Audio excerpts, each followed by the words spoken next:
Welcome. If you're watching the recording, check the timestamps to see when we officially begin. I'm going to hang out here for a few, let some people join us live, and then we'll do the show. We'll do the show.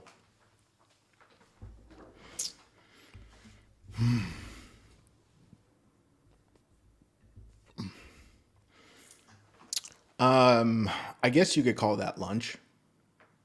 It was my first meal for the day. Actually, it was my first meal in 3 days. I did a 3-day fast and just ate a little bit of food. Delicious. So I feel really good. I felt a different kind of good while I was fasting. But then to eat some food felt really, really good. Okie dokie.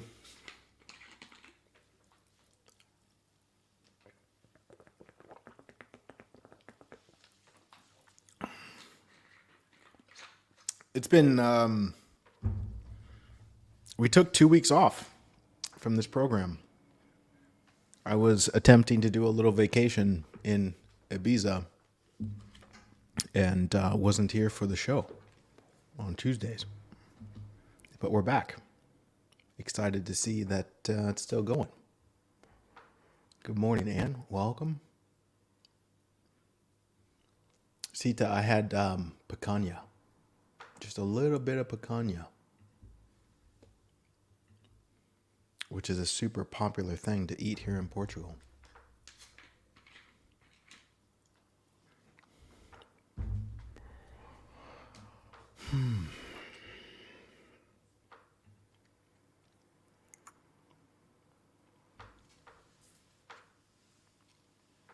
What is it? You'll have to search it.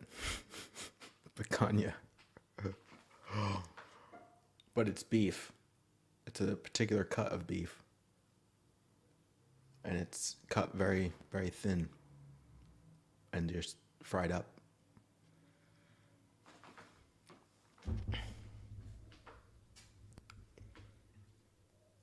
Welcome, Alina. Welcome, Lori.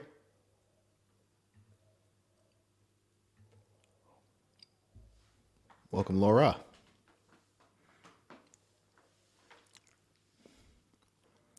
Okay, so here we are doing this program. And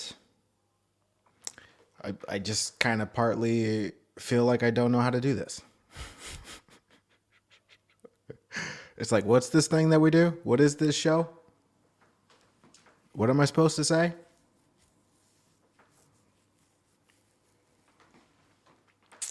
But really, what is it? I'm just going to hang out here for an hour. I got a topic. I'm going to talk about it. Yes, there's been a natural flow to how this program unfolds where I do an introduction, then I do 2 minutes of stillness, and then I share insight and wisdom. Then I do Q&A, and then we do a guided meditation. Whew, gosh, that sounds exhausting.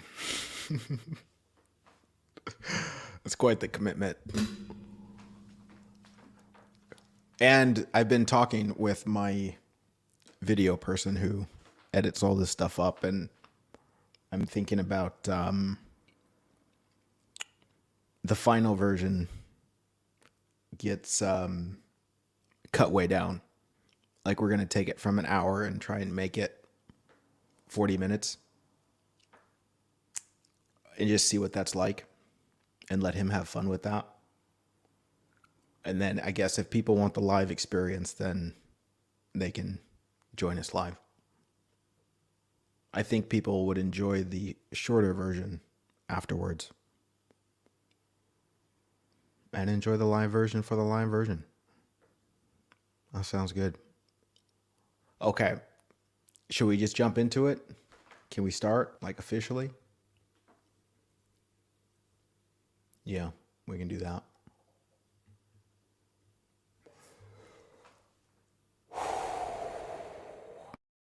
Let me adjust my camera a little bit. was better. It's a little crooked. And then let me fix this microphone contraption. Okay. I'm assuming that sounds awesome.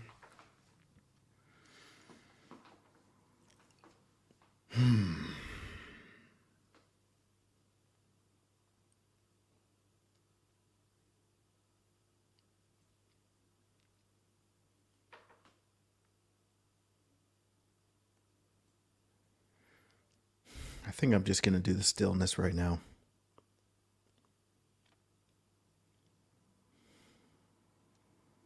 Probably won't be 2 minutes.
Well, my friends, welcome to the program.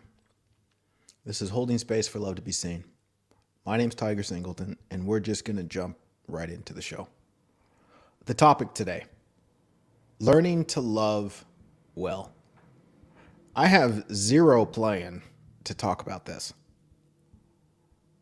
but there's something about this title, Learning to Love Well, that reminds me about the whole human journey that I'm on. So there's a lot to talk about. And the question that maybe I just want to throw out there as it relates to your human experience, as it relates to the human experience, what do you think is happening?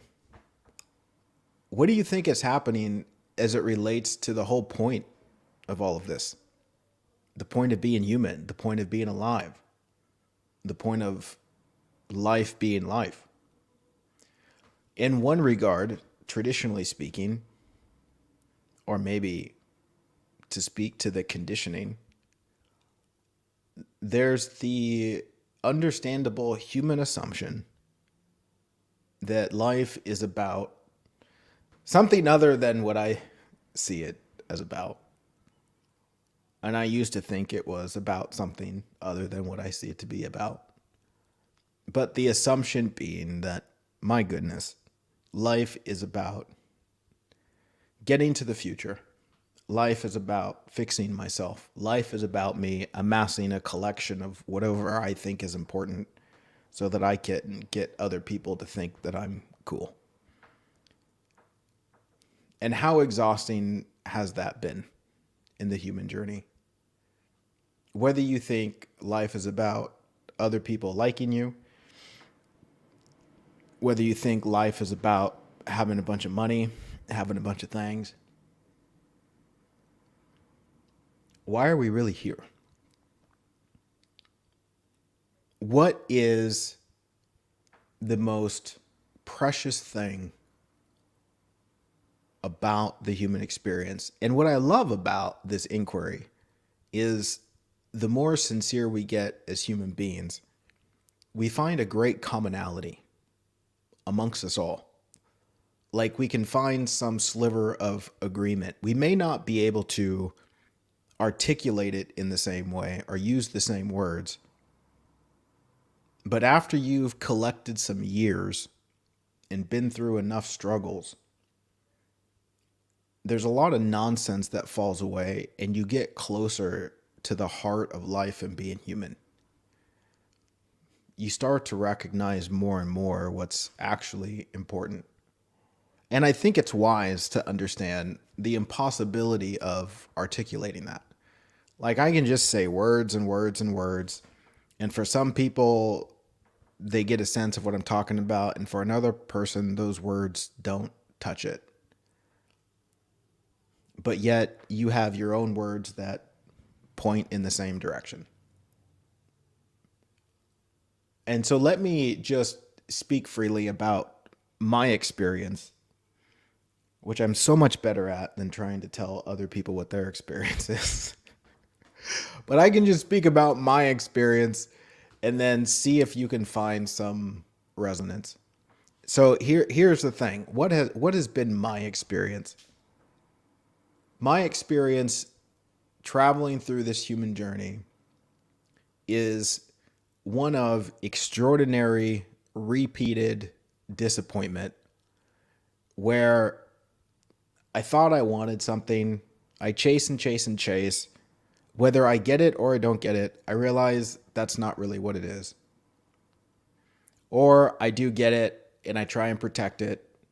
I try and hold on to it and then it slips away anyway. And then there's the massive disappointment. Then there's the attempt to control myself, control other people, and to control life, thinking if only I can make life how I want it to be, then I can finally capture what it is I think I was missing. And so in that seeking, in that quest, in that running, what am I actually looking for? What have I been looking for in all of this? What has been the important thing, right? Because you're chasing something. So that thing that you're chasing is somehow important. What is the thing being sought after? And again, using words, how do I summarize what I've been chasing? I can summarize it in the statement of, I've been looking for a freedom to finally just be myself. I've been looking for a space of rest and relaxation where I don't have to be in a constant state of defense, where I don't have to be so terrified about the next moment. I've been looking for a permission to just be. And in the misunderstanding, in the confusion, the assumption was if only life would be how I want it to be, then I can connect with that kind of peace. Then I can feel like I'm okay. Then I can feel like I'm worthy. Then I can feel like I'm loved. If only life was how I wanted it to be. If only this person thought that. If only those people did this. Then I could relax. Then I could enjoy myself. And again, the assumption being, if only it was different. If only I was different. And that was the epic disappointment / liberation. Seeing that, holy shit, it's not about what's going on out there at all. And I wrote about this a little bit today, and maybe I'll talk a little bit about what I wrote on the subject of freedom, because it ties so much into the lessons in life. Because in one way, I can say life is about learning how to love well. And in the same breath, I can say life is a journey of discovering what real freedom is. And as you discover more and more what real freedom is, there's a natural consequence of more love. And so I'm just going to run my mouth about that.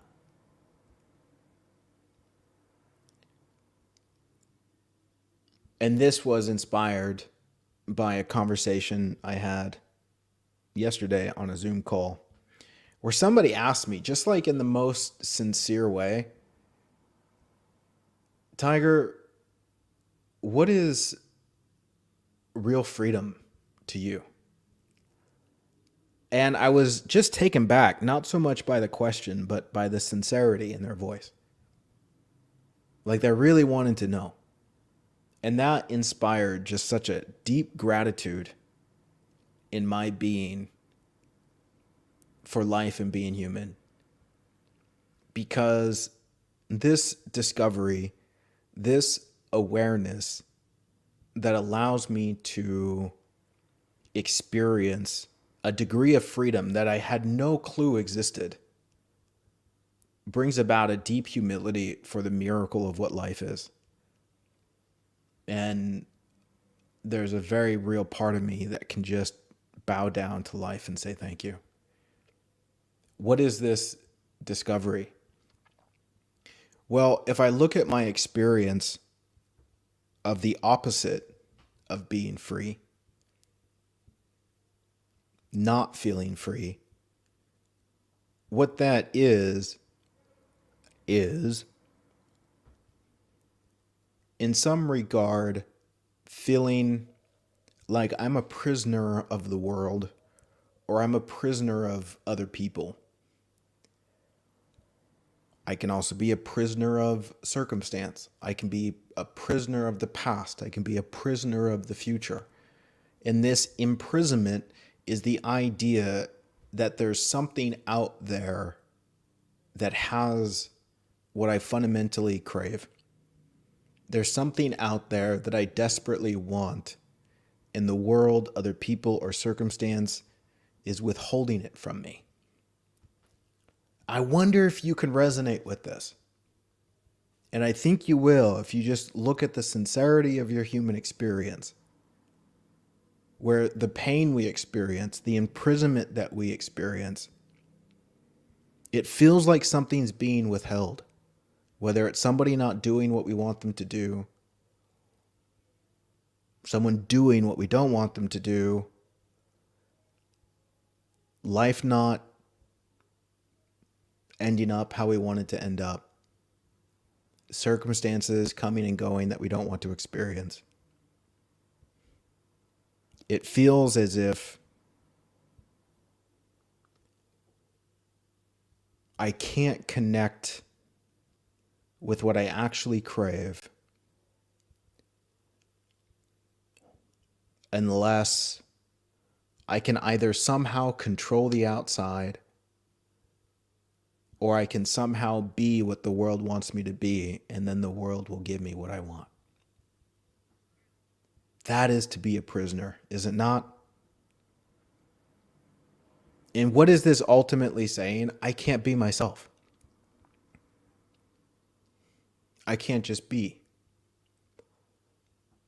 Because I might not get what I want. And where is that something that I want? Well, it's in that thing that's perceivably holding me hostage. And that thing that's holding me hostage can be so many things, but recognize that what's perceived is that thing is something out there. It's that something that's not here right now. It's that something that I see as missing. And so I can't relax right now because there's something that I want. There's something that I think I'm missing. And I think that if I had it, then I could relax. I'm a prisoner to it. And here's the fundamental disaster. The more I think that somebody else or the world or some circumstance has what I fundamentally crave, I am now a slave to that something. And this is played out in many different ways, but one of the popular ways it plays out is I'll love you if, right? If love is what you really want, and then some person comes along and says, hey, I'll love you if, and you're like, oh, I might get it. And so what do I need to get it? And the if is be what I want you to be. So you can exchange this love for success. I'll let you be successful if. You can exchange it for freedom. I'll let you be free if. So the world, in some way or another, tells you, I'll give you what you want if you don't be what you are. I'll give you what I want, what you want, if you be how I want you to be. And adorably so, and maybe tragically, how many people were raised in this environment with your parents? How much did you experience this in your educational journey in school? I'll accept you if. I'll love you if.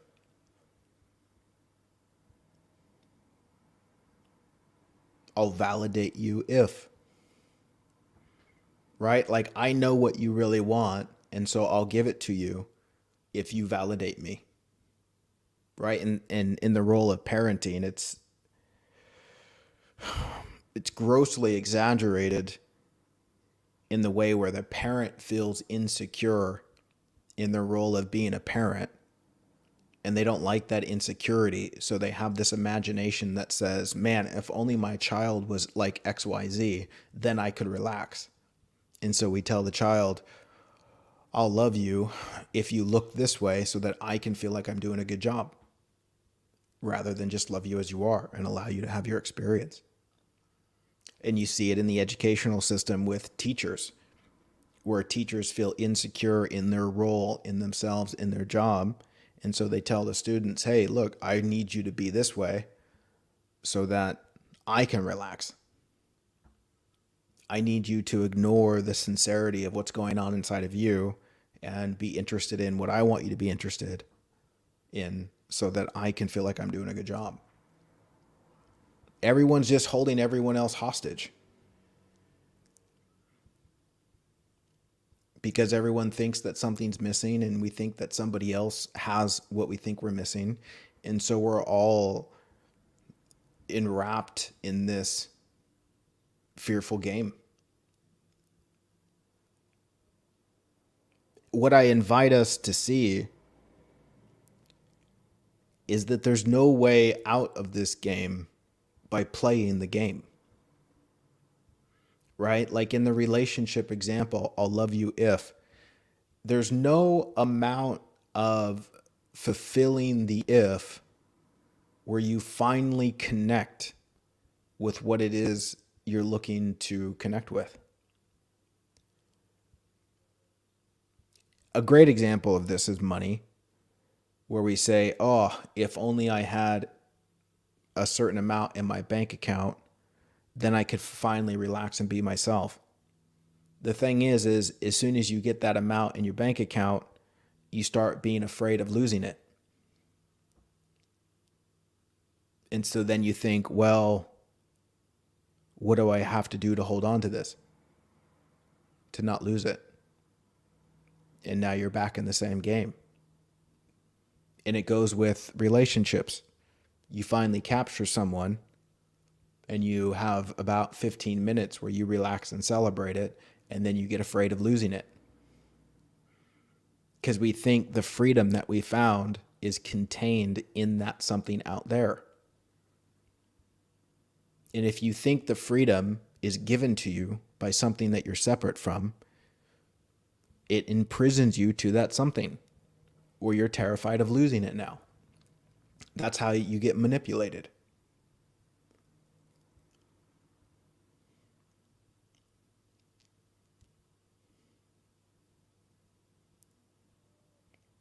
There's no way out of this game by playing the game.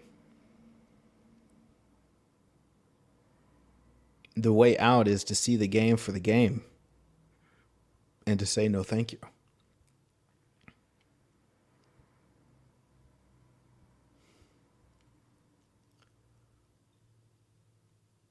The way out of it is a radical self-honesty about the game being played and seeing that it doesn't work. And the more you see that it doesn't work, you're much more available to see what really works.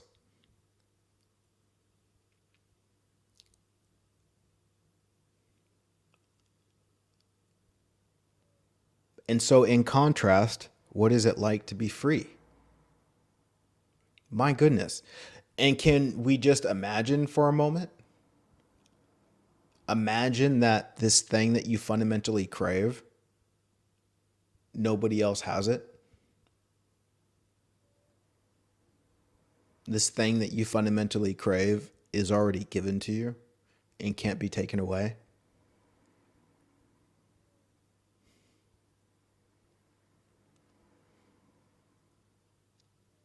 You don't have to chase anything because the only thing you're actually chasing is this something that you crave.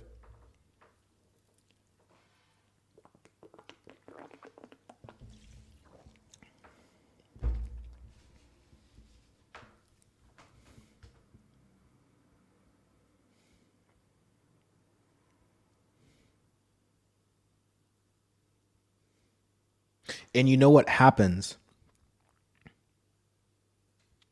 Do you know what happens when you see that the world and other people don't have what you want? Which also shows you that nobody's in your way. I'll tell you exactly what happens. It's called the resurrection of love. You're able to finally just love people.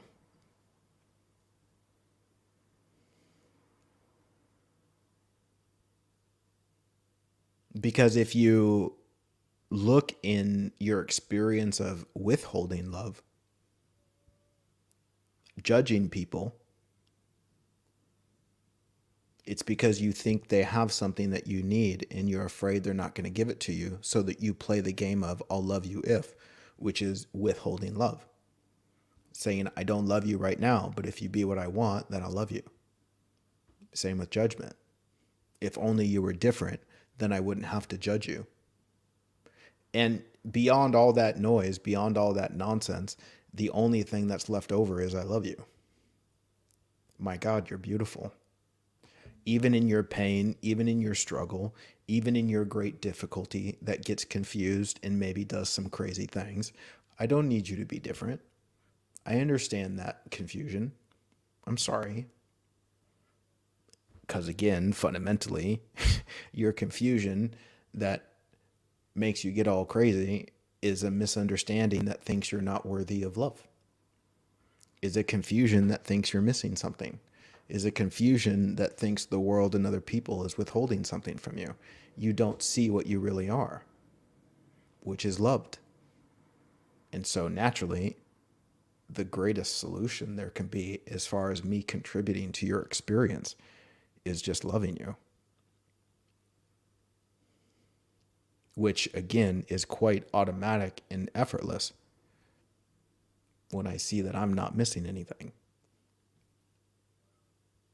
When I don't see myself as your prisoner. And the only thing I'm pointing to here, and it's the only thing I'm ever pointing to, is see the truth. See the truth and honor the truth, regardless of the imaginary monsters you want to believe in, regardless of your determination to blame and criticize other people. What's the truth? What's really going on?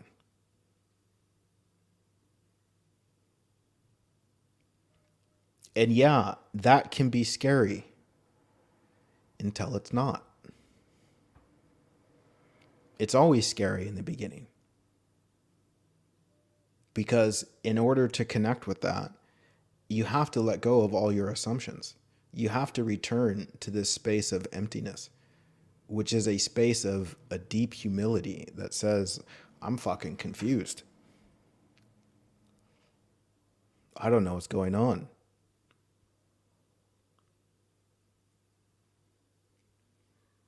I'm scared. We have to get profoundly honest about the truth of our experience rather than hiding from the truth of our experience, hiding behind the judgment that we throw on other people, hiding behind our stories that blame. You know what this reminds me of? It reminds me of a story in the Bible where, and again, I'm not good at reciting these things, so I'll butcher the story, but where Jesus is in the garden and the next day he sees that he's going to be captured and taken to be crucified. He sees all this coming, which essentially we can say he's not going to get what he wants. He's going to lose what he's holding on to. And he goes into the garden and prays and essentially says, hey, Dad, I see what's coming and I'm really scared. It's not what I want. And I'm really, really scared. And his conclusion was, thy will be done. Not my will, not what I want, but thy will. Let what's supposed to happen, happen. Even though I'm not going to get what I want. That wasn't easy. That wasn't without pain. That wasn't without fear. That was a deep humility. Because what happens without that deep humility, without going to the truth of life and confessing the sincerity of your heart, you hide from that and then you just start blaming and cursing the world. Fuck everyone. This place sucks. It's not how I want it to be.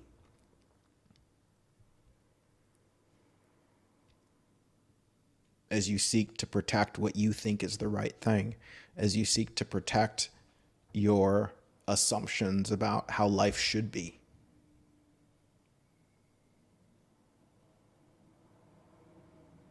So that you can get what you think you want, so that you can fulfill some fantasy of what you think life is about, rather than life being about life being life. The great freedom that is extended to all things, whether you like it or not. See, isn't that interesting? In order for life to be life, and oh my God, I'm going to talk about the forest again. Go figure. If you step back and you look at the whole forest, you say, my God, that's beautiful. That's amazing. Look at that. And then you take a walk in the forest and you find absolute chaos. Bugs killing other bugs. Things dying and decaying on the ground. Things that smell bad. You also find equally a number of beautiful things. But what's not seen is that it all just goes together. It all goes together, and what's ugly gives life to what's beautiful, and what's beautiful gives life to what's not. It's all inseparable. And in the divine symphony of all things being all things are inherently free. There's nothing that stands in the middle of life and dictates how things should be. The only message from the heavens is one that says you're free. Now go be what you are. And the ones that are most violent in the way that try and take from others are the ones who don't see that they're free. Right? Like, this is brilliant. The ones who don't see that they're free try to take other people's freedom. And it causes a huge mess. But you're free. You're free to see that you're not free, and you're free to try and take freedom from another. And the beauty of that is that teaches me to be free.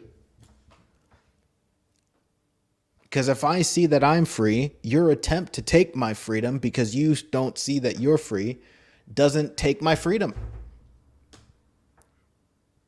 It's like somebody who wants to come around and try and manipulate me and say, hey, Tiger, I'll love you if. And I say, you're so cute. You're so cute to assume that I need your love. I don't need your love. And so you can play that game, but I'm not going to play along because you don't have what I need. That's freedom. But in order for me to have that freedom, I have to extend a freedom for somebody else to try and take my freedom. Right? Because if I don't want somebody else to be free enough to be confused, then now I'm imprisoned by that withholding of freedom. Do you see this? It's either absolute freedom or it's no freedom at all. And this is what we want to do as human beings. We're like, well, can I just have freedom over here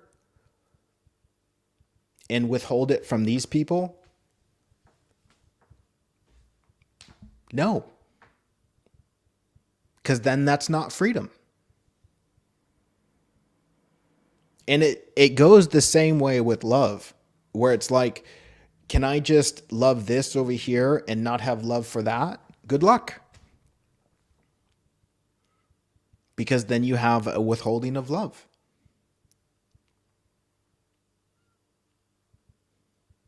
The reality of love is so absolute and so total because it all goes together, right? Like take the forest, for example. You can't love the reality of the forest while also withholding love from certain elements in the forest. Because then you don't love the forest, because those things that you don't love in the forest are part of the forest.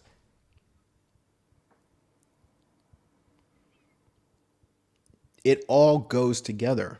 The love is singular. The freedom is singular. Yes, and it might seem a bit radical, but the more you see that it's all just one, it's the only solution. Which is to love, which is to be free, which is to set everything and everyone else free. I might have to rename this session. Maybe call it the love of freedom.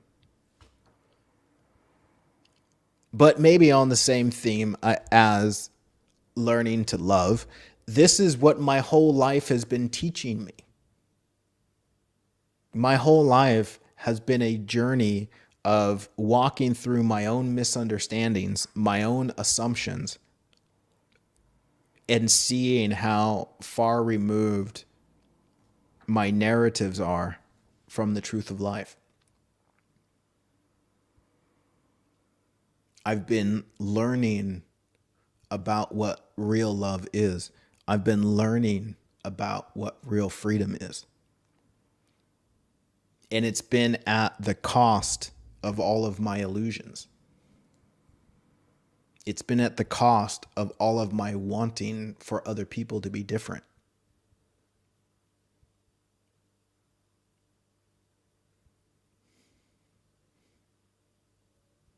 This is where the spiritual path just gets real.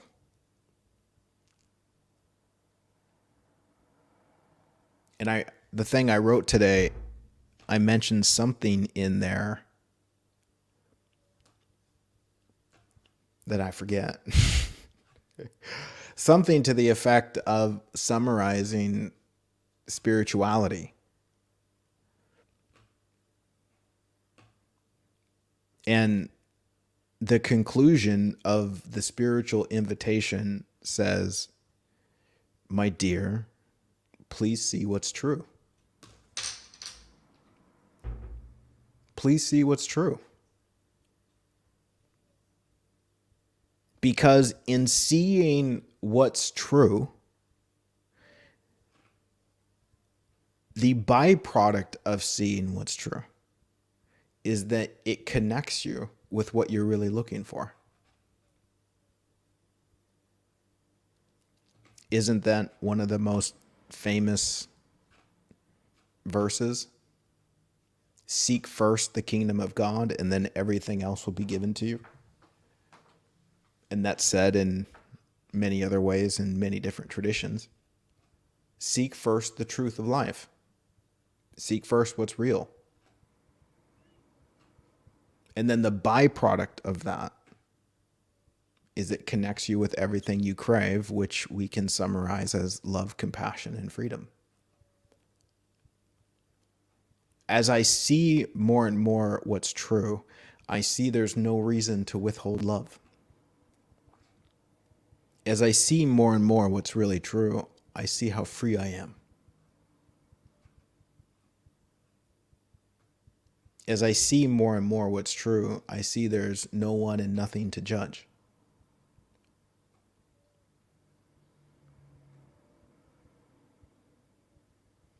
As I see what's really true,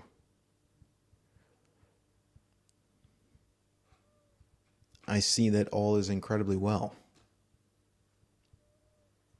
And furthermore, and I say this so directly and intentionally, as I see what's really, really true, I see that there's nothing to be afraid of. I see that in life, in reality, there's nothing to fear.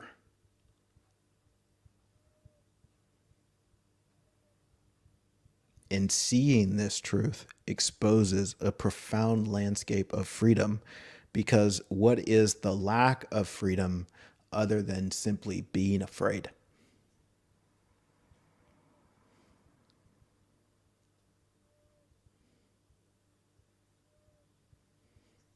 And this isn't some cute spiritual phrase. I mean, sure, it can be. But I'm pointing to something that is so profoundly true and life altering. The truth of life. Go figure, right? Like, to invite this into your experience, which is also to surrender everything that's unreal, will completely alter everything about your existence, which for many people is terrifying, right? It's the invitation of letting go. That's terrifying. What do you mean, let go of my partner? What do you mean, let go of my future? What do you mean, let go of all the things I think I want? I can't do that.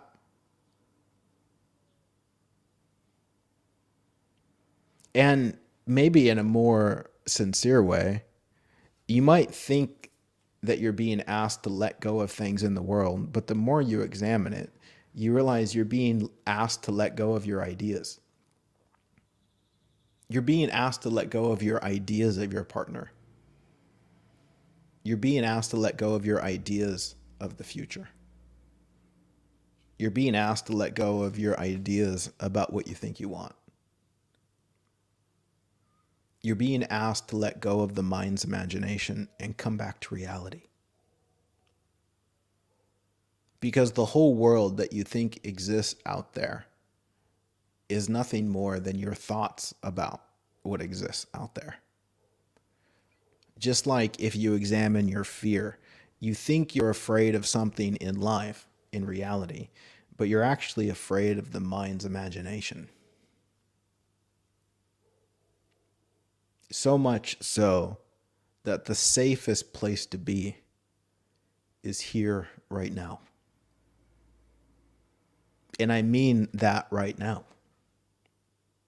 here right now, because you can imagine some other moment and say, well, this moment's not safe. That's not here right now.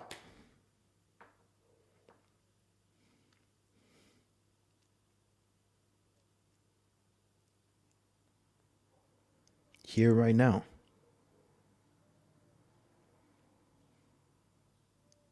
Your freedom is here right now.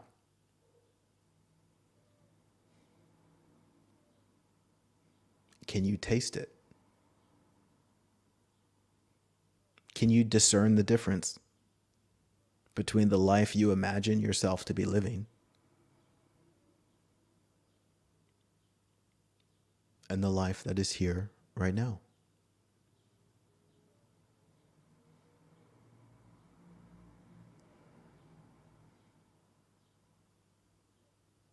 Can you see that you are unquestionably safe and provided for right now?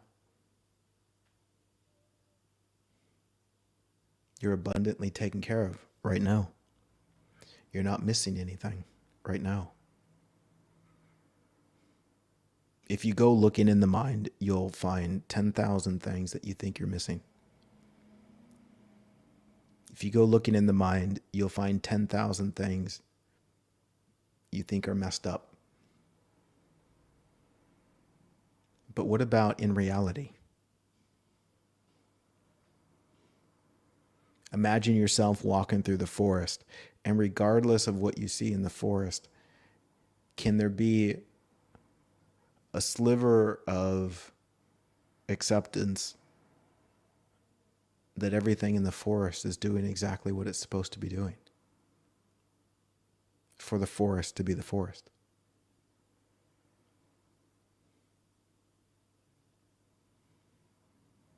If you step in the mud, can you let the mud be the mud? Doesn't mean you have to stay in the mud. But can you let the mud be the mud? If something stinks really bad, it doesn't mean you have to get all super close to it and smell it. But can you let it smell as it smells and maybe move away?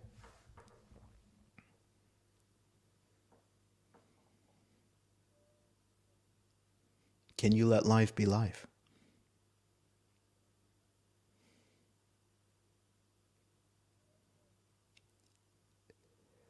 And sure, the mind can freak out a lot about these things that I'm saying. What about this and what about that? What about this scenario? What about that scenario? What should I do here? What should I do there? Is that here right now? And here's the thing, my friends. It's not about what you do or don't do.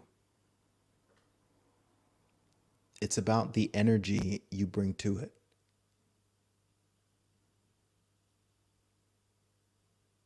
If you can approach your day with love, compassion, and freedom, then whatever you do in that day is going to have a significantly greater impact than operating from a place of fear, of feeling like a prisoner, of feeling like you're missing something.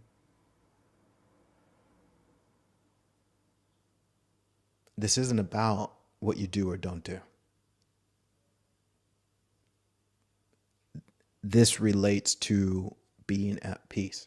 If we're talking about the practicality of running a business, that's different. But again, there's different energies you can bring to running a business. There's different energies you can bring to managing your relationships.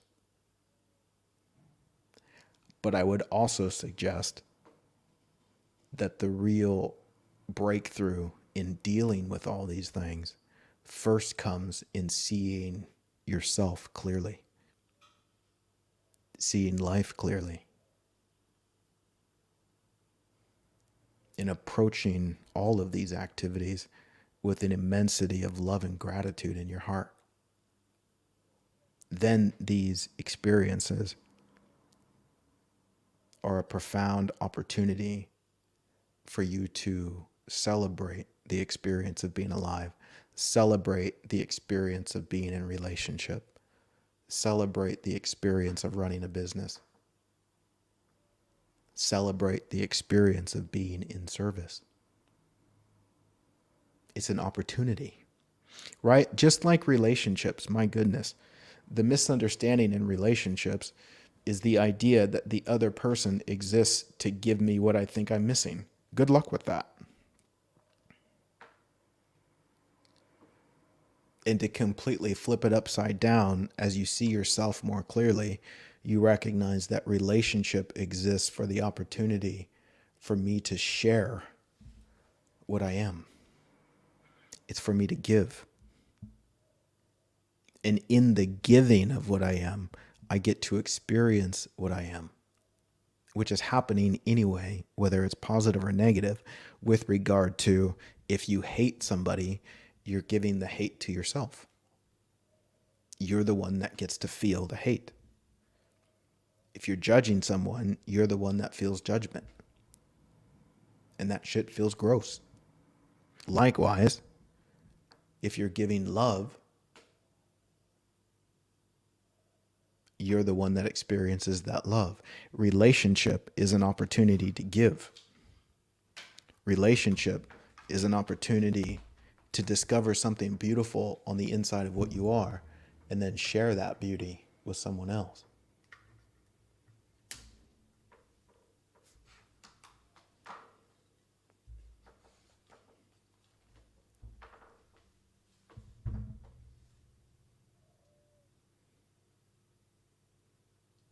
This is the monumental shift waiting to be discovered in life and being human. That you're not here to get something as if you're missing something. You are here to discover something beautiful in what you are and then share that beauty with the world. And to do it any other way is a prison sentence. And if you pay attention to your human journey, you will see very clearly that life is trying to wake you up to this.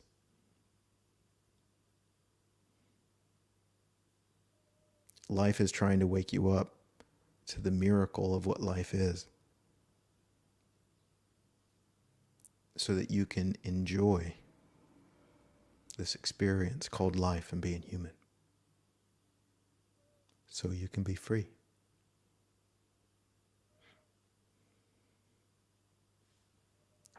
Any questions?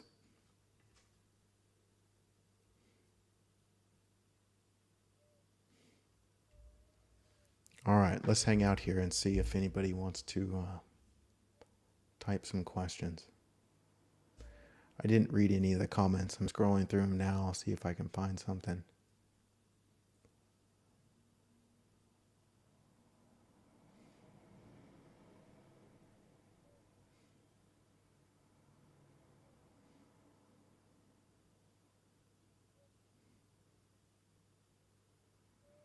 Glad you guys enjoyed that. That felt really good.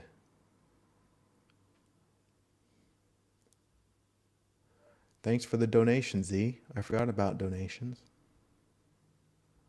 That is an option.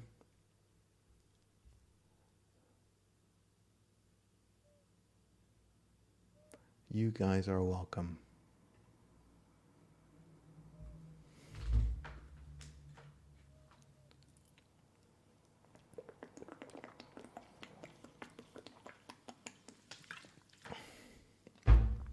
Oh, I love my job. This is amazing.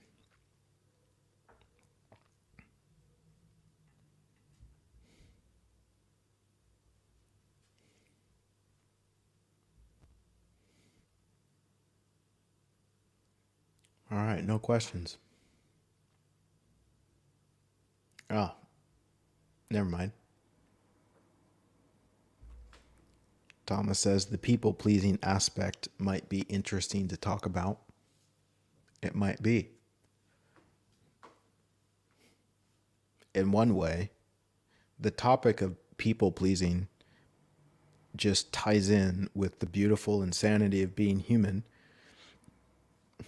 which is a game of trying to avoid being rejected. And we're all playing that game in some way.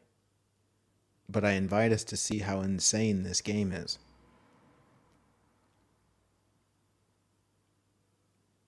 Look at how much we don't be honest, we don't be sincere, because we're afraid of being rejected. And we do what other people want us to do because we're afraid of being rejected. We're afraid of them not liking us. We're afraid of them saying crazy things about us. You see, in all of this, fear of rejection simply says, I cannot be myself. I cannot say no when it's a no. I cannot say yes when it's a yes, because I might be rejected. So I cannot be myself. Do you see the insanity of this? Where we say, the way I'm going to avoid being rejected is I'm going to reject myself. Hello? The way I'm going to avoid being rejected is by rejecting myself. I won't allow myself to be myself because I might get rejected. Does that make any fucking sense at all?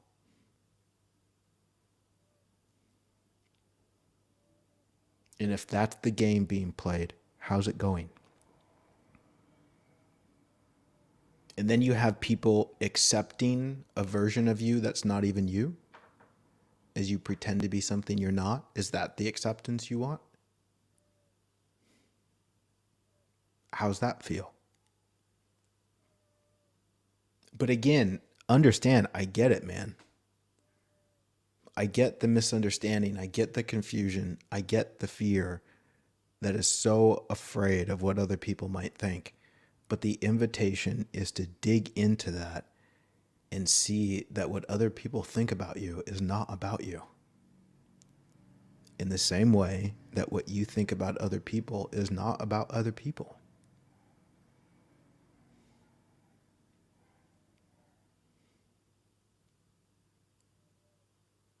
There's a lot of beautiful work to be done here, where we have years upon years of misunderstandings, years upon years of conditioning and assumptions, which steal the beautiful aliveness of what you are, to where you can't even enjoy this gift you've been given. And it's never too late, whether you're 20, 30, 40, 50, 60, 80, 90, 100. The time is now.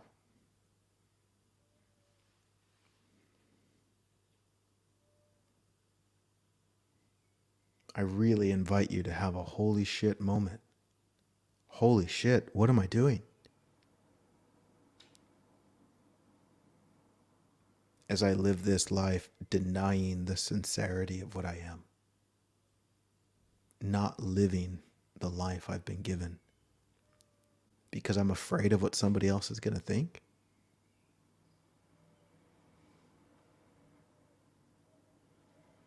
I'm going to live as a prisoner to what exists in the minds of other people, which isn't about me at all. This doesn't make any sense at all. Nope.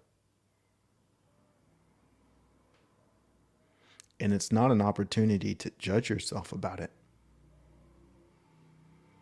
It's an opportunity to get profoundly honest. And then give yourself back to yourself. It's a great gift to give to yourself. It's a great honoring of what you are. Likewise, it's a great honoring of other people to let other people think what they think. To not let other people think what they think. Do you see the withholding of love in that? Even wanting people to like you is like saying, Don't be yourself. Be what I want you to be. Give people back to people so that you can give yourself back to yourself. Z, you asked, how do you know exactly what needs to be heard? And I'm not understanding your question at all. I'm not sure what that's in reference to.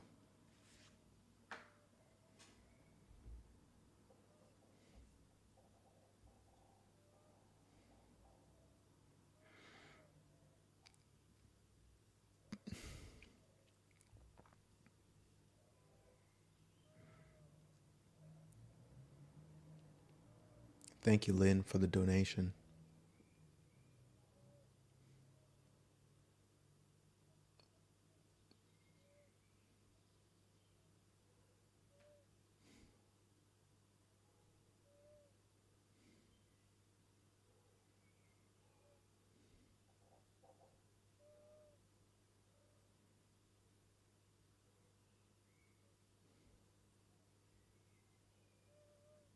Thank you, Thomas, for the donation. That's beautiful, Z. I'm glad I'm apparently saying exactly what you need to hear. That's what happens with the truth of life. The truth is always what we need to hear. We just don't always like hearing it. Thank you, Jennifer, for the donation.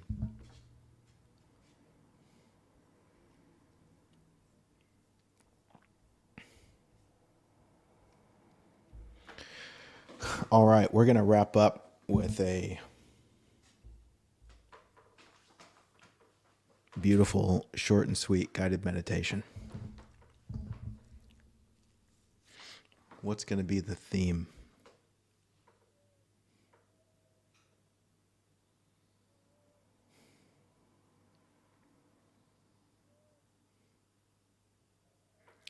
I'm so deeply grateful right now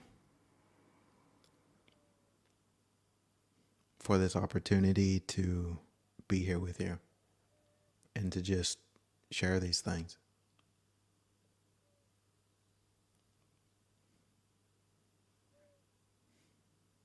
And to see that you feel what I'm saying. And also holding space for me to say some things which might be difficult to say. Because from a human aspect, right? Like, if I want you to like me, I probably wouldn't say half the things that I say.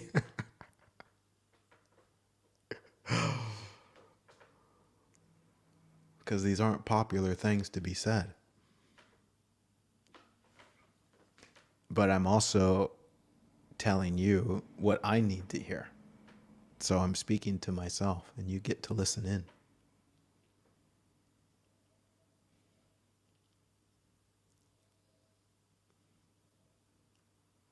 So we're going to do this guided meditation. Thank you for being here. Thank you for the donations. I guess I'm just going to extend an invitation that if you enjoy this time together, I invite you to donate to support it, being that this is something I do to spend my time. I mean, all my time pretty much is spent doing this stuff. But if you feel inspired to support that, then great, so that I can keep doing this. And from a playful, practical standpoint,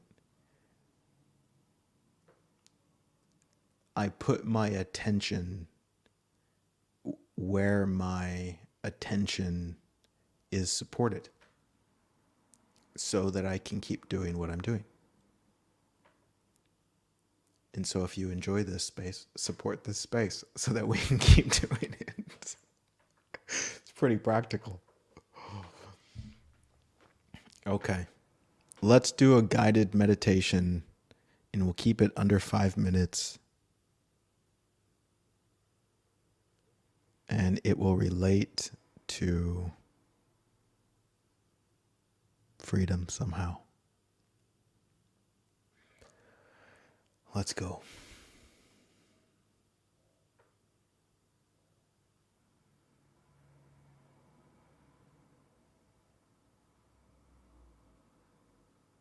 Welcome to this moment. We have a short opportunity to check in with reality and allow ourselves to just drop into the deepest freedom.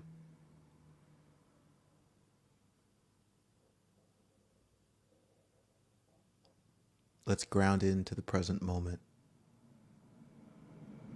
by allowing ourselves to take 3 deep breaths. Let's breathe.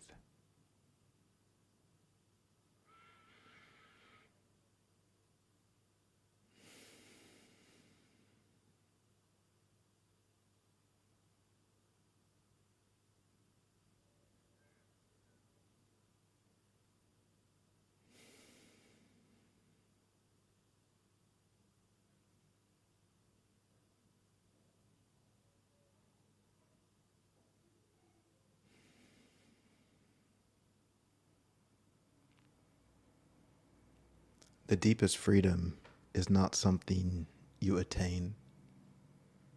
It's not something you achieve. It's not something that exists in the next moment. The deepest freedom is already here and available. The question is, will we allow ourselves to see it? To see that you are already free.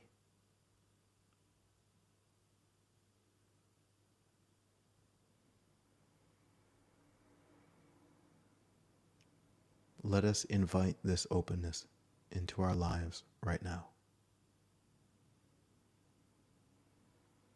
We are open to see how free we really are.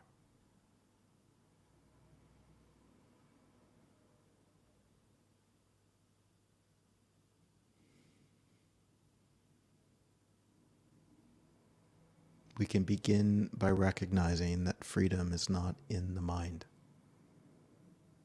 We are not free because of XYZ.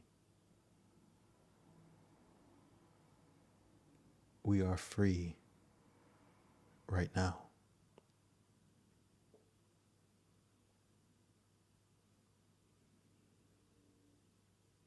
The more we come back to this moment, the more clearly this will be seen.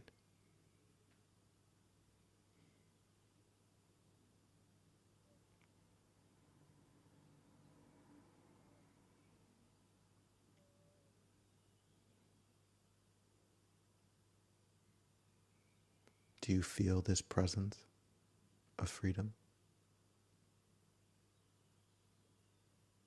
Where in the reality of this moment, there is no demand, no expectation.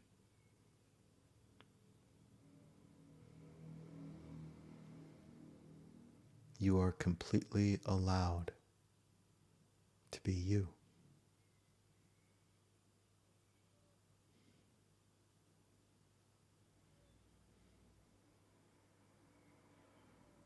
It's only the mind that says you're not free. But is it true what the mind says? Look at life. What does life say? Does life say you should be this or you should be that? Or has life already let go of you?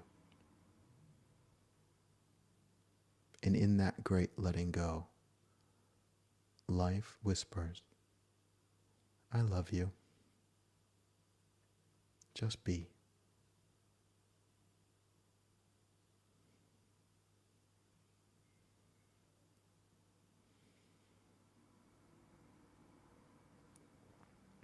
Let's breathe into this freedom. We're going to take another 3 deep breaths and just feel, to whatever degree you can feel, that not only are you free right now, but you've always been free and maybe just didn't see it. Let's breathe.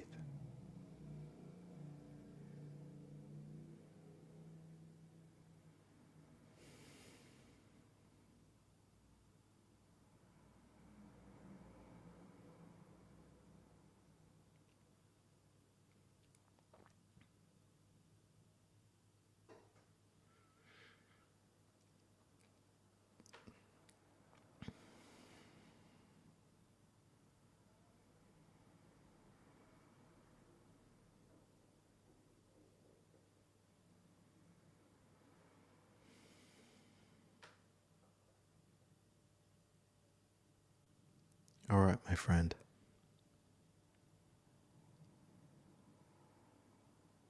Thank you so much for showing up today and having the willingness to just be. Until next time, cheers to the beauty that you already are.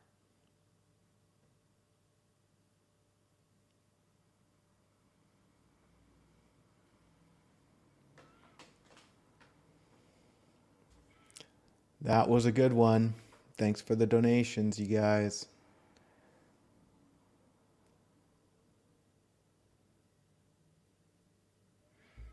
All right. That's it for me today. I'm scheduled to be back next week. And if this topic, this exploration is deeply important to you and you need some help, reach out to me. We'll see what's possible. I'd love to support you. Maybe this is enough. Maybe it's not. It's all allowed. Till next time. See you when I see you. Bye-bye.